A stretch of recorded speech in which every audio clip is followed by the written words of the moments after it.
exactly do you The think about the this? the truth has to be said. If you don't want to pay ransom to bandits, ensure security. Then tell your security boys to go in there to get them out. But if you are saying no payment, and at the same time we're hearing Shegumi talking, and people are listening to his voice, forget all of that. Negotiations will go on. So let's stop deceiving ourselves. Hmm. No payment, yes. No government will anyway. No government will hopefully come and tell you they paid ransom or they are negotiating with bandit. So let's just do what is right and ensure security. Hmm. All right. In ensuring security, we're hearing talks about help from the United States and other countries to help in this fight against insecurity. What exactly is your take on this? Should we even be entertaining the idea? It's not today we've been partnering with them. You remember when Chibok girls were kidnapped? Kidnapped. Then Mm. you know that it's not even only America. All the nation states of the world came to come and help us, and they have their military troops and everything in Abuja. But all of a sudden, that partnership died out. So why are we deceiving ourselves? Anyway, until we start to see results, that's when we know that the partnership is potent. It's not today we've been hearing help from. Not today. There's, I think, Obanga Express or something, where the United States Navy and our Navy across the Gulf of Guinea, we all do a lot of partnership and drill. And it's not today we have military partnerships. So I'm not surprised. But what is the result? That is the outcome we should be looking at. Hmm. Okay, because many Nigerians they've been calling on the government to seek external support if necessary.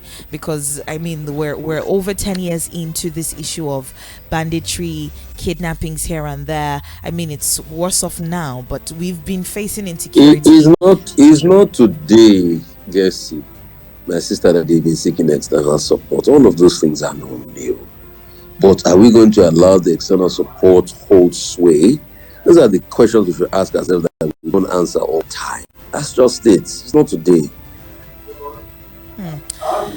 All right, still on this issue of security, right? We had Senator Ali Ndume talking yesterday on the news, and he was talking about the fact that yes, he thinks that some of these orderlies should be called back and they should help in the fight against insecurity. That some of the personnel that are, helping the VIPs, they called back. When Egbeto came into power, he said some of them have been called back to work with the headquarters and all that. But we're not sure, as this issue of security men, policemen who have been stationed with VVIP, Nigerian VVIP men. What exactly is that situation all about? How exactly can we even fight that? Because when one makes a statement, oh, you guys should come back, we see them still with the VVIPs. We still see them walking around holding the bags. Ali Ndume that made this decision should start by surrendering all his police protection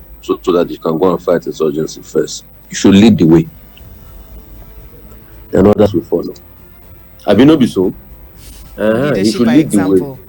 Mm. He should submit all his police protection, so that we will not have any police mopo following him around. If there are any followers, they should lead the way by submitting his mopo first, and they should go there. It's not as simple as that. All right, this fight against insecurity, right? Some people have been arguing that since we saw a former military man in the person of Muhammadu Buhari, he sort of quote unquote failed on the fight against insecurity.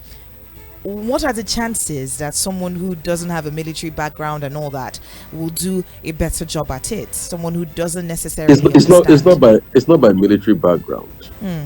What you have as what's it called is as a military officer is knowledge of weapons, knowledge of military strategy, and all of that. But this strategy in this warfare is fast evolving. We've tried many strategies. We've tried a super camp. We've tried other strategies. It's not working. And you see, no matter how brave you are as a military man, fighting this kind of warfare where you have a ragtag army, not a defined army, is always problematic. So the question is, what is the multi-pronged approach? Are we going to use, empowerment as a means also to be able to, bolster what is happening as regards also when we also use force? I mean, you don't need to have a military background to stop a war. I keep telling the story of Hernando de Soto, very prominent professor.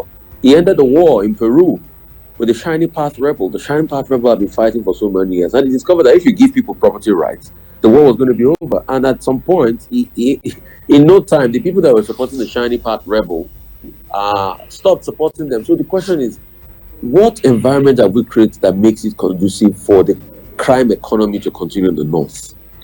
That's what we should try to break. Once we break that, then we can ramp up, and then so we put people back on their feet.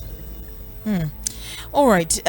We know that our security is one of the best in Africa. We've heard that, that particular line, we're the best in Africa, we're one of the best in Africa. Is there something else that we should be adding? Because we've done different things. There are different operations had in Kai, different operations here and there fighting this issue of insecurity. Yet we're not seeing, we're not holding our head above water at this point in time. What is happening in the Northeast is more than operations. It's, like I said, there's an economic angle to it. So it has to be a multi-pronged approach. There's also a media angle to it. Let's not deceive ourselves. So it has to be, there are many layers to it. But over the years, I'll tell you something, the government has allowed this happen. And I'll tell you how.